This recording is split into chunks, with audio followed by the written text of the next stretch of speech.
Welcome to the NPTEL MOOC on Discrete Mathematics. This is the fifth lecture on mathematical logic. In the previous four lectures, we had an informal discussion on propositional calculus and first order logic.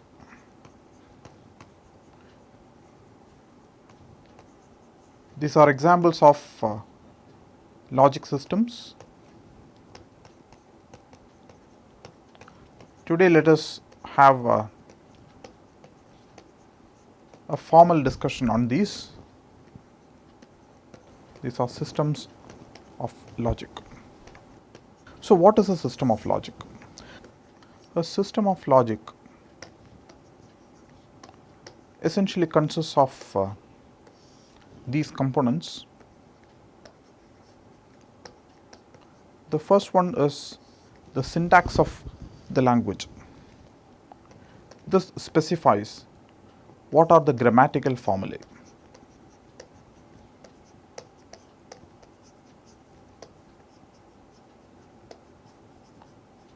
Or the grammatical sentences of the language.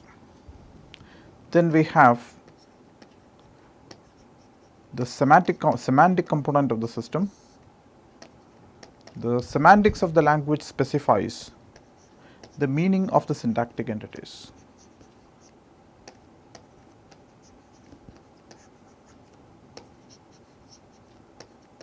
It assigns meanings to the syntactic entities.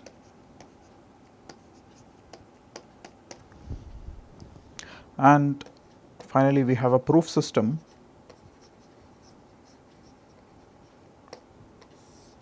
which is a rewriting system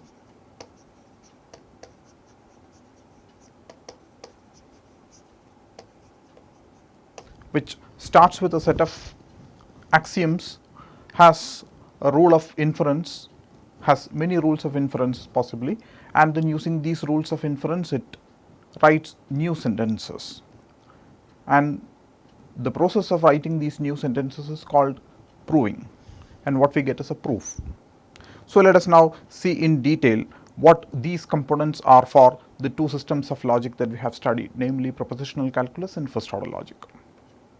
So let us begin with propositional calculus.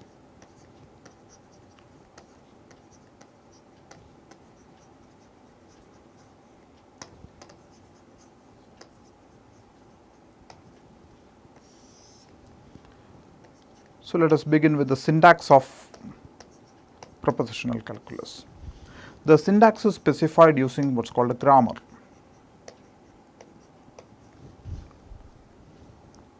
A grammar, as in English, for example, we can say a sentence in English is made up of a subject and a predicate.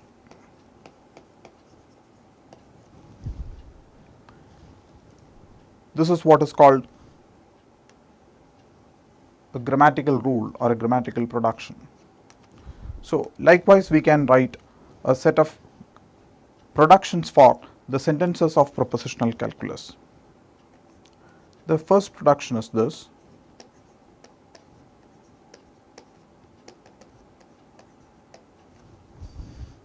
Here we say that the grammatical symbol A stands for an atomic proposition. So what this grammar rule says is that an atomic proposition could be any one of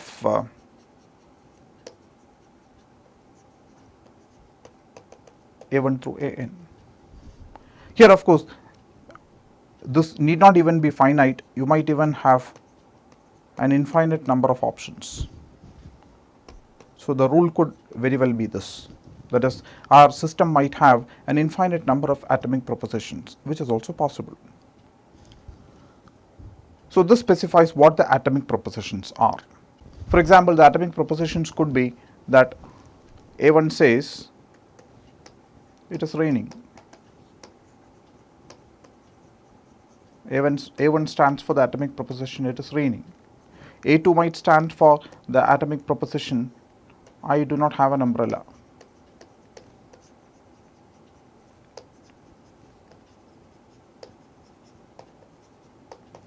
and A3 might stand for I will not get wet.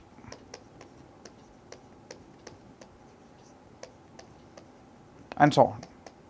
So, your system might have several such atomic propositions. So, this is the first grammar rule that we have. Then the second grammar rule says that the syntactic entity S, which stands for a propositional formula, could be made up in this fashion. What this says is that a formula could be the negation of another formula, or it could be an implication. One formula implying another could form a formula, or it could be an atomic formula. So, this is a recursive specification. What it says is that a formula could be a negation of another formula, or it could be an implication made up of two formulae, which two have to be synthesized afresh, or the formula could be an atomic formula. So, that is where the recursion breaks off. So, this is the other grammar rule that we have for forming propositional formulae. So, you can see that in this we are using certain symbols, the open and close brackets, the negation symbol, the implication symbol, in addition to the propositional symbols, a potentially infinite number of propositional symbols. So, this we call our alphabet. So, the language of propositional calculus is made up of this alphabet, and from this alphabet, using these two above grammar rules, we synthesize formulae. So, a formula could be a negation of another formula, it could be an implication of two formulae, or it could be an atomic formula.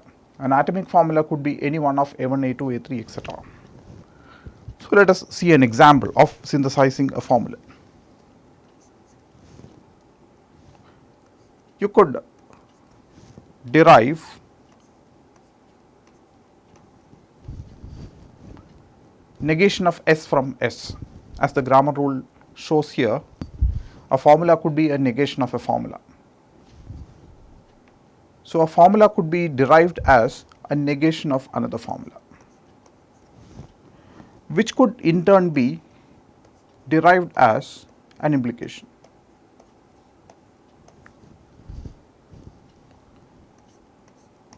Now, there are two formulae here. In the implication, there is an antecedent as well as a consequent. We could decide that the antecedent is a negation of another formula. So, now the synthesized formula has two placeholders, two instances of S, each will stand for a formula. Now, we could decide that these two instances are in fact atomic formulae.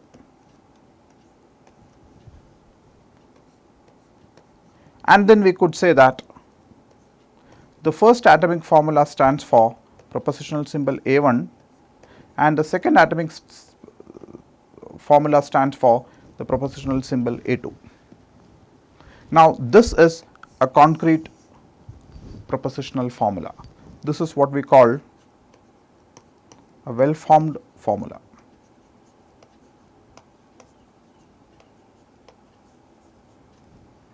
This is a formula made up of the alphabet of our language. It has negation symbols, closing and opening brackets, two propositional symbols A1 and A2, negation symbol and an implication symbol. So, this is a well-formed formula of the alphabet of our language. So, this is how we derive the formulae of the language. Using these two grammar rules, we can derive the formulae of our language. So, this is the syntax. The syntax specifies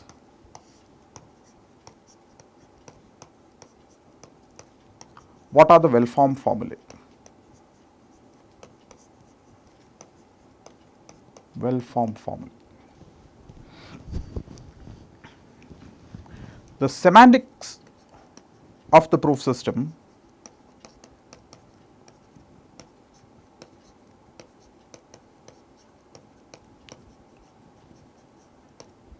specifies what they mean, what the formulae mean. So, now let us go on to the semantics of our proof system. how do we specify truth values for these formulae? To specify the semantics,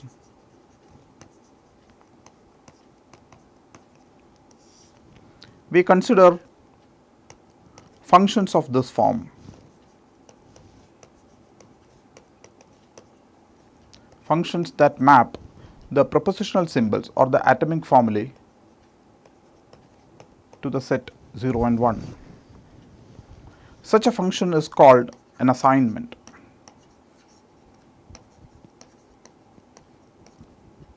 So, this is essentially an assignment of truth values to the propositional symbols.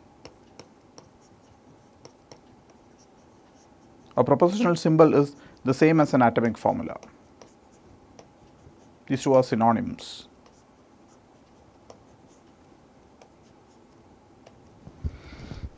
So, an assignment sigma assigns truth values to the propositional symbols or the atomic formulae. So, now once we have an assignment, we can say which atomic formulae are true and which atomic formulae are false. But how do we know the truth values of a synthesized formula now, a well-formed formula? So, the semantics of a well-formed formula is denoted like this. When I write like this, what I mean is the truth value of alpha under the assignment sigma.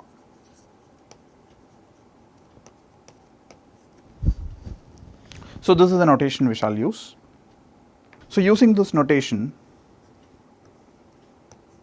we say that for an atomic formula A n, the truth value of the formula A n under the assignment sigma is nothing but the truth value explicitly assigned by sigma to it. So, sigma is a mapping from the propositional symbols to the truth values. So, the truth value which is mapped to A n will be the meaning of A n. So, that specifies the truth values for all atomic propositions. Now, let us consider formulae of this form, formulae that are negations. The truth value assigned to the negation of a formula will be defined in this manner. You compute the truth value of the formula alpha under sigma and then subtract that from 1. This is the truth value that is assigned to the negation of alpha. So, if alpha evaluates to 1 under sigma, then not of alpha will be assigned 0. If alpha evaluates to 0 under sigma, then not of alpha will be assigned a value of 0 under sigma. So, this is how you assign a truth value to a negation. For an implication, likewise we can say this is 1 minus the meaning of alpha under sigma multiplied by 1 minus the meaning of beta under sigma. That is, the truth value assigned to alpha implies beta under the assignment sigma would be this quantity. So, you can see that this assigns a truth value of 0 if and only if alpha evaluates to true and beta evaluates to false under sigma. Or in other words, if alpha is 0 or beta is 1, then alpha implies beta will be assigned a truth value of 1. So, this is how we assign truth values to composite formulae. So, this now specifies a truth value for every single well-formed formula. So, given a well-formed formula, we can parse the formula, see how the formula was derived using the grammar, and then running along the derivation, we can assign truth values to the constituents of the formula. So, it is possible to calculate the truth value of a formula given an assignment. So, consider a truth table for a formula alpha. In the truth table, we find that we have one row corresponding to each assignment. So, if the formula evaluates to 1 under this assignment, then the corresponding entry in the truth table in the final column would be 1. Instead, if the formula evaluates to 0, then the corresponding entry will be 0. So, looking at the truth table, we can understand what the meaning of the formula is under any assignment. So, a truth table is a complete specification of the semantics of a formula.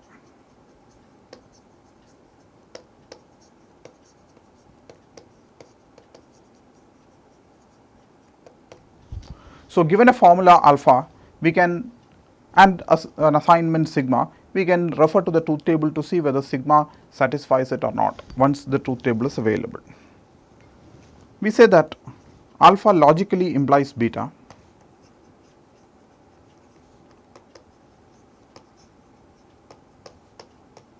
which we denote in this fashion. The double implication is supposed to mean that alpha logically implies beta if every assignment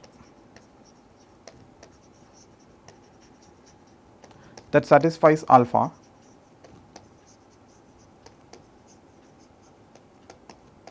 also satisfies beta,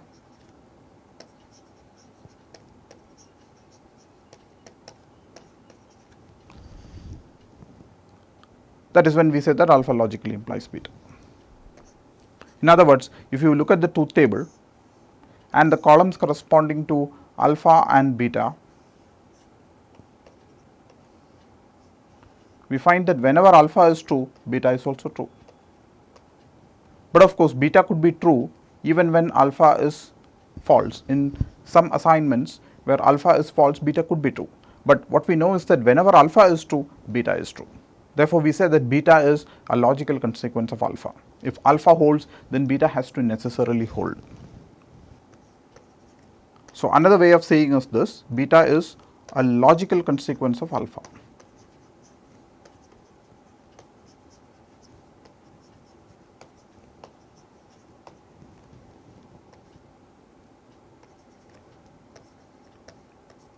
We could write this way too, to say that beta is a logical consequence of alpha. And we say that a formula, a well-formed formula, alpha is a tautology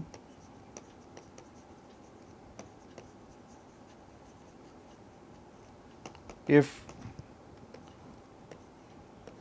the truth value of alpha in sigma is 1 for all possible assignments sigma.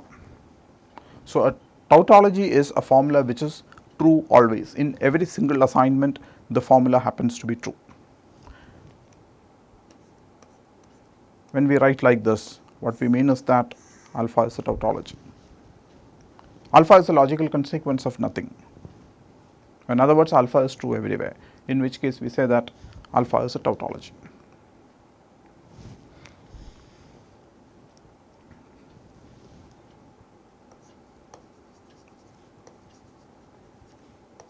So, let us look at the theorem now, which we call theorem 1.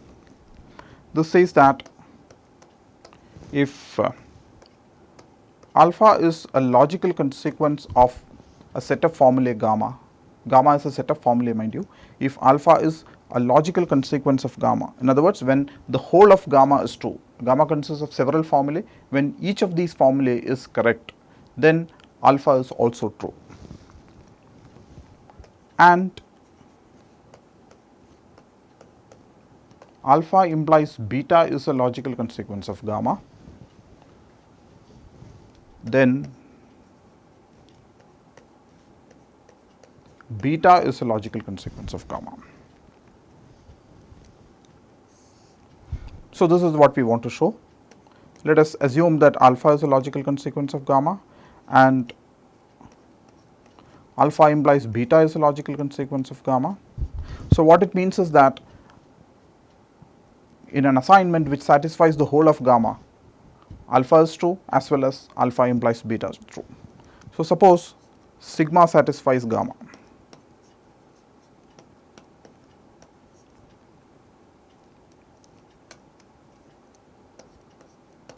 then sigma satisfies alpha and sigma satisfies alpha implies beta.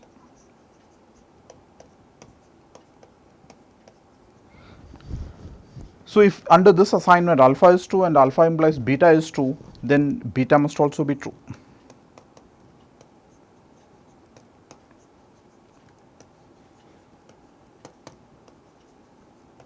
Because if beta is not true, then alpha is true and beta is false. Therefore, alpha implies beta must be false, which is a contradiction. Therefore, these two together ensures that beta is satisfied by gamma. That proves the theorem. So, as a corollary, we see that if alpha is a tautology and alpha implies beta is also a tautology, then beta is also a tautology. Now, we have seen the syntax as well as the semantics of the system of logic. How do we correlate the two? How do you distinguish a tautology when you see one?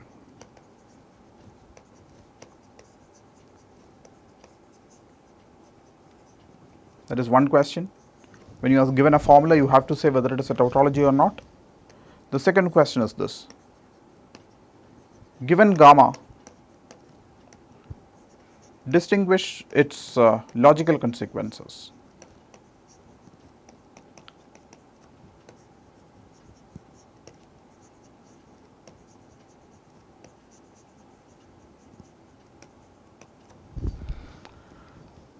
So, we have these two questions. First, we want to distinguish tautologies. Given a formula, we have to say whether it is a tautology or not. And secondly, given gamma, gamma could be finite or infinite, we have to distinguish its logical consequences. That is, given gamma, in the context of gamma, when we are given a formula alpha, we have to say whether alpha is a logical consequence of gamma or not. If gamma is finite, then these two questions can be answered using the truth table method. That is, you drop the truth table, you have a formula alpha, you drop the truth table. If the truth table says that the formula is true in every single assignment, then the formula is a tautology. Similarly, you drop the truth table for every single formula in gamma, if gamma is finite, and then you also drop the truth table of alpha, and you find that in every assignment which satisfies the whole of gamma, alpha is also true, in which case alpha is a logical consequence of gamma. So, the truth table method will help us in answering these questions in situations where gamma is finite. But the truth table method is a luxury that we have in the case of propositional calculus. But when we come to first order logic, as we shall soon, we find that we do not have a method which is analogous to the truth table method, because the semantic space there could be infinite. Therefore, we need a different way of distinguishing logical consequences as well as tautologies. For this, we have what is called a proof system.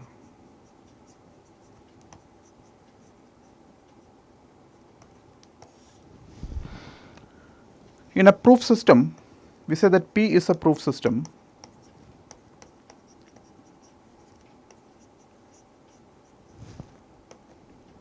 if P has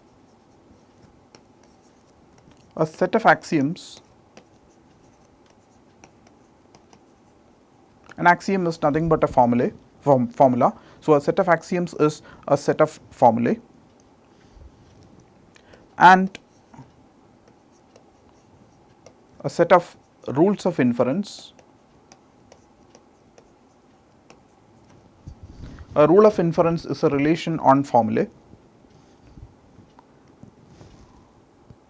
So, a proof system consists of these two components, a set of axioms and a set of rules of inference, and then a proof in this proof system is a sequence of formulae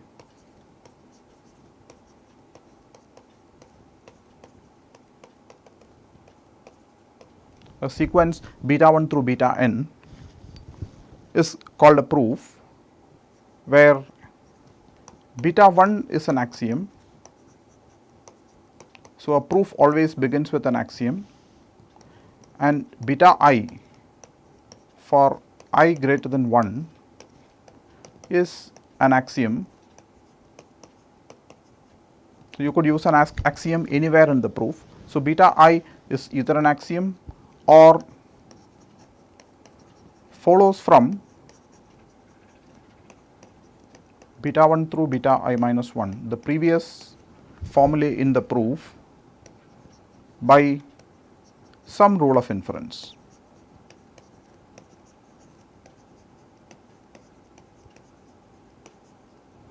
So, this is our notion of a proof. We have a set of axioms and we have a set of rules of inference. A proof is a sequence of formulae beta 1 through beta n, so that the first formula in the sequence is necessarily an axiom, and any subsequent formula in the proof is either an axiom or follows from the previous formulae in the proof by some rule of inference. So, what it means is that within a proof you can use an axiom anywhere you want, and at any point in time you can use some of the previous formulae, combine them to using a rule of inference to create a new formula, which could be the next formula within the proof.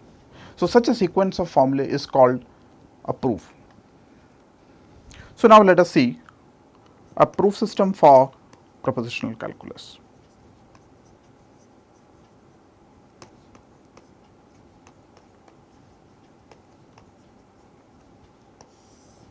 A proof system P0 for propositional calculus consists of some axioms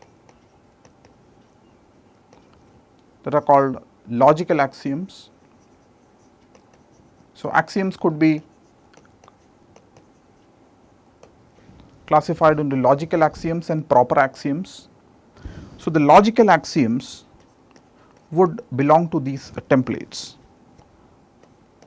So, in this proof system that we are going to talk about, there are 3 templates. These templates are these.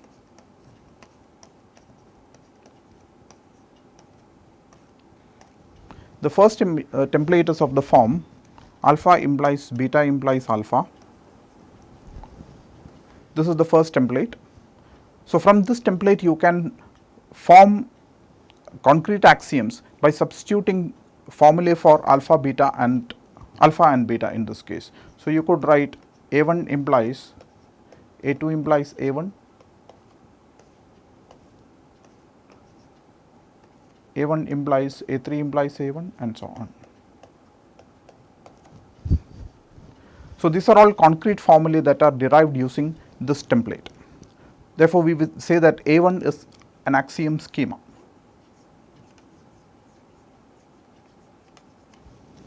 The second axiom or the second family of axioms is of this form: alpha implies beta implies gamma implies alpha implies beta implies alpha implies gamma.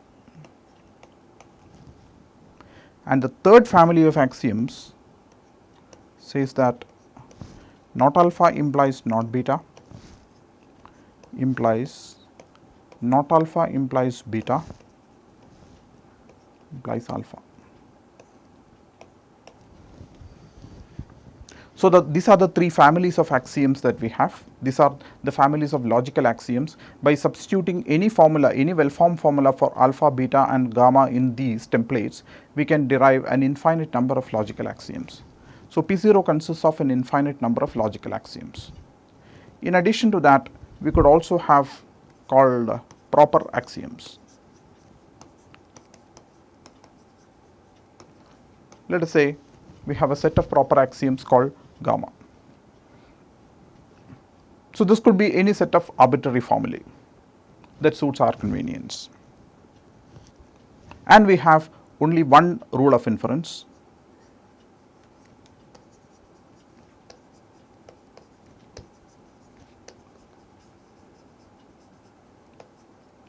This rule of inference is called modus ponens,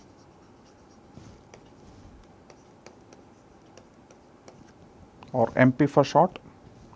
it is triplets of this form alpha, alpha implies beta and beta, where alpha and beta are well formed formulae.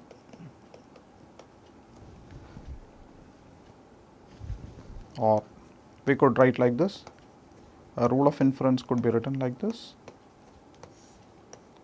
When you have alpha and alpha implies beta, then beta is derivable.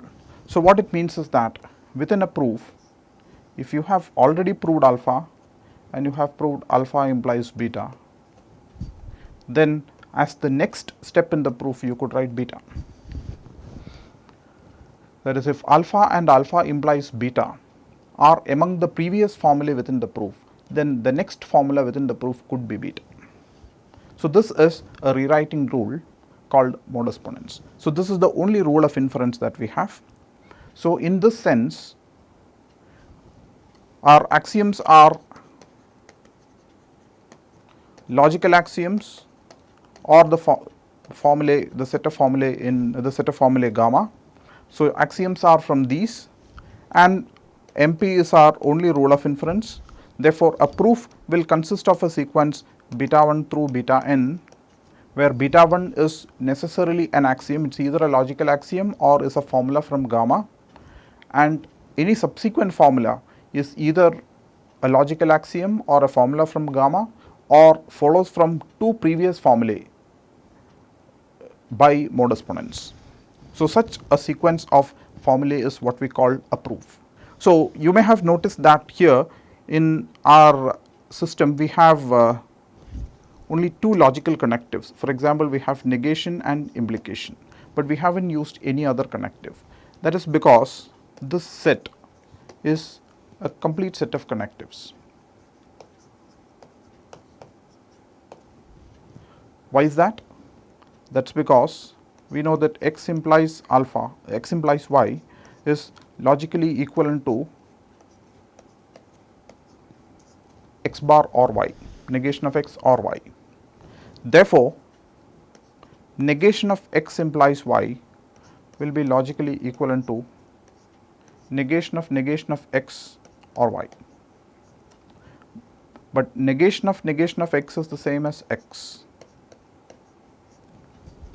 Therefore, negation of x implies y is nothing but the OR of x and y. That is, OR can be synthesized using negation and implication. Now we know that OR and NOT together form a complete set of connectives. Therefore, negation and implication also form a complete set of connectives. Therefore, in our system, if we have only these two connectives, still we can synthesize any Boolean function, as we have seen before. So that is why we have used only these two connectives in our system. Now let us see a sample proof.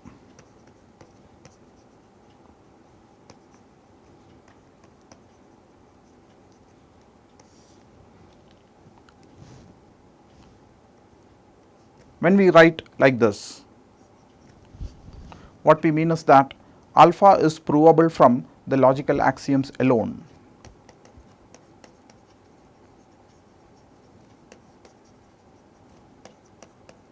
Without any proper axioms. When we write like this, what we say is that alpha is provable from gamma. So in this case, what we mean is that from logical axioms and the set of proper axioms gamma, alpha is provable. So in this sense, we will show that alpha implies alpha is provable from gamma. So this is what we want to establish. Alpha implies alpha is provable from, let us say, nothing. That is, from logical axioms alone, we can prove alpha implies alpha. So how we prove is this. The first statement has to be necessarily an axiom. So the axiom that we choose is this.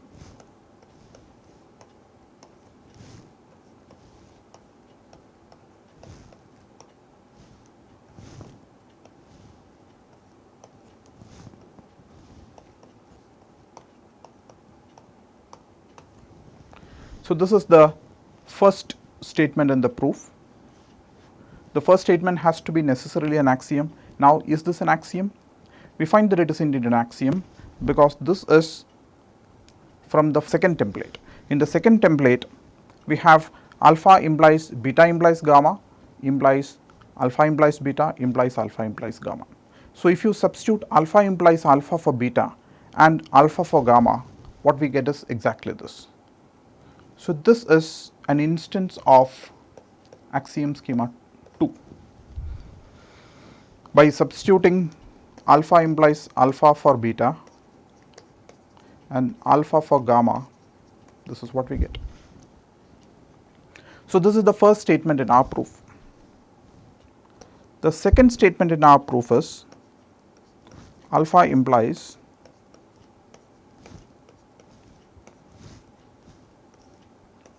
alpha implies alpha. This you can see is an instance of axiom schema 1. If you substitute beta for, or rather alpha implies alpha for beta in axiom schema 1, this is precisely what we get. So, this is the second statement in the proof.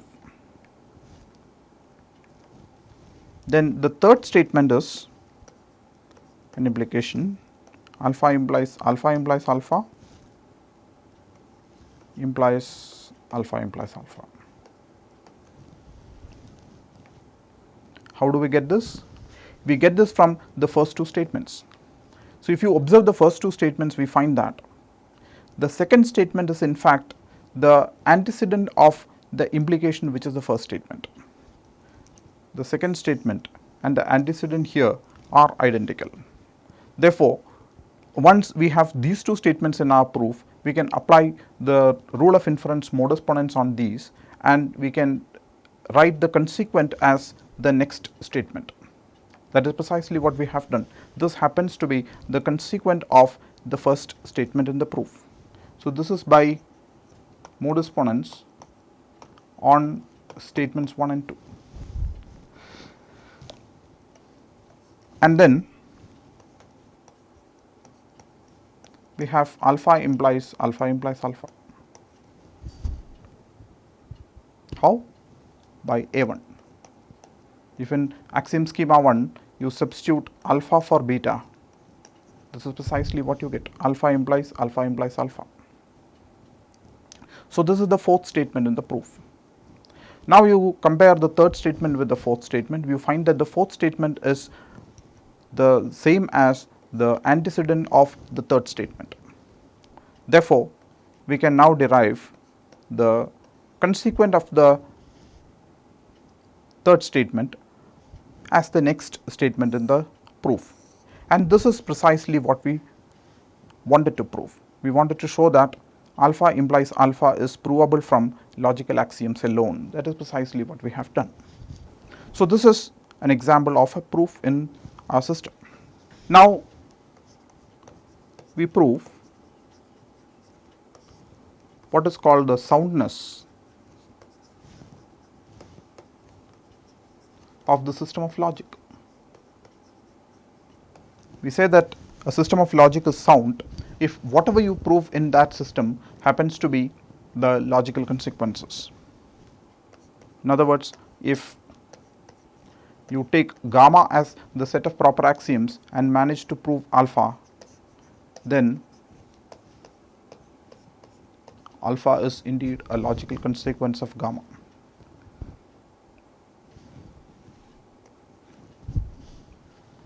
That is, whatever you prove is a logical consequence. Therefore, the system of proof that we have is sound. So, how do you prove this?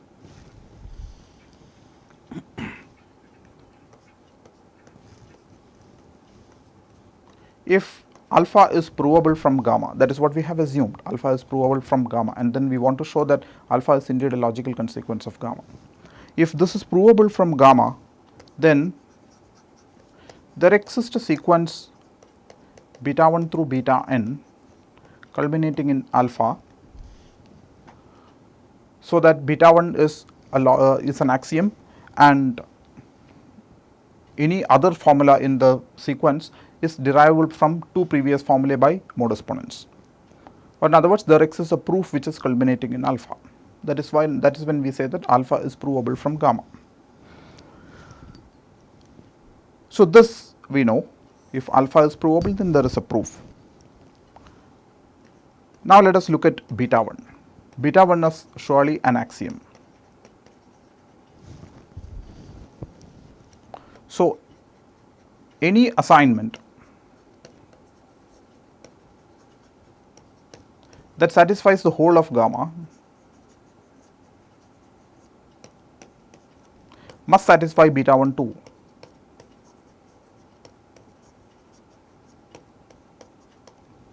Why is that?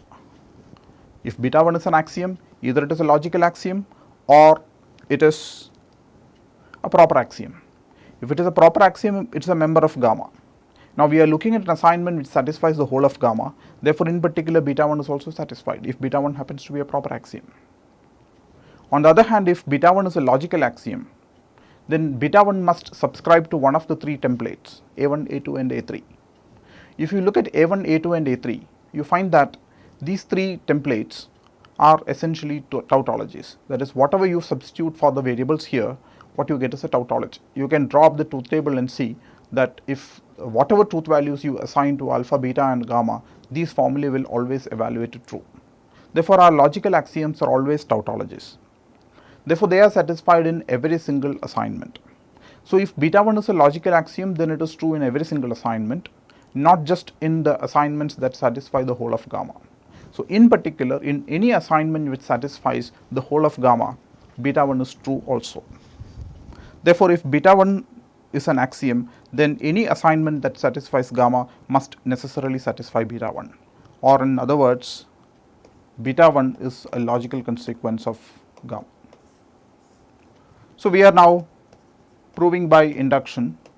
This is the basis of the induction. The first statement in the proof is a logical consequence of gamma. Now, assume that beta j is a logical consequence of gamma for every j less than I, and we are going to look at beta I.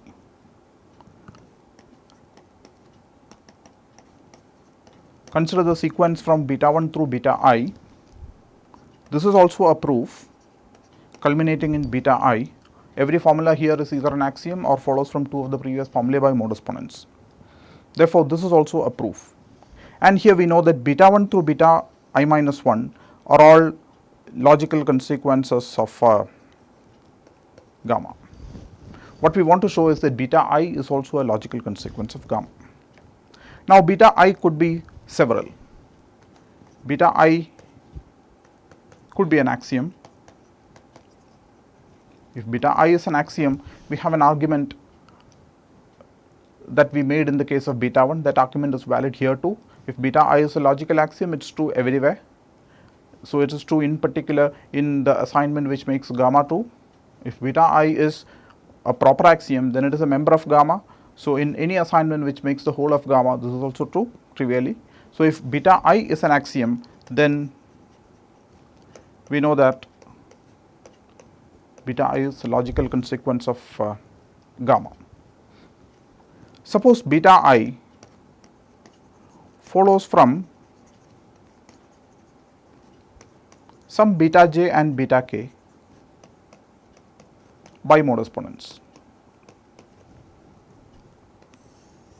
If this is the case, then either it is the case that we have beta j and beta k, which is the same as beta j implies beta I, or it is the case that we have beta k and beta j, which is the same as beta k implies beta I. The two are symmetric, so we will discuss only one. It is exactly in these two situations when we will be able to derive beta I from beta j and beta k using mode exponents. So, let us consider the first case. Let us assume that beta k is beta j implies beta I. Now, what we know is that all the previous j's are logical consequences of gamma. Therefore, we know that beta j is a logical consequence of gamma, and beta k, which is beta j implies beta I, is also a logical consequence of gamma. By the theorem we have just shown, if beta j is a logical consequence and beta j implies beta I is a logical consequence, then beta I is also a logical consequence. Therefore, what we have found is that for I, beta I is a logical consequence of gamma. Therefore, by induction we can say that this is the case for every I less than or equal to n in the proof that we are going to consider, beta 1 through beta n. But then what is beta n? Beta n happens to be alpha. That is the culmination of the proof, the original proof that we started with. We started with a proof of this form which ends in alpha. That is why we claimed that alpha is provable from gamma. So now what we have shown is that the culminating statement, which is beta n, is also a logical consequence of gamma by induction. In other words, alpha is a logical consequence of gamma. In other words, if alpha is provable from gamma, then alpha is a logical consequence of gamma. In other words, whatever we prove is sound in this system of proof. Okay, that is it from this lecture. In the next lecture, we will see a proof system for the first order logic. Thank you.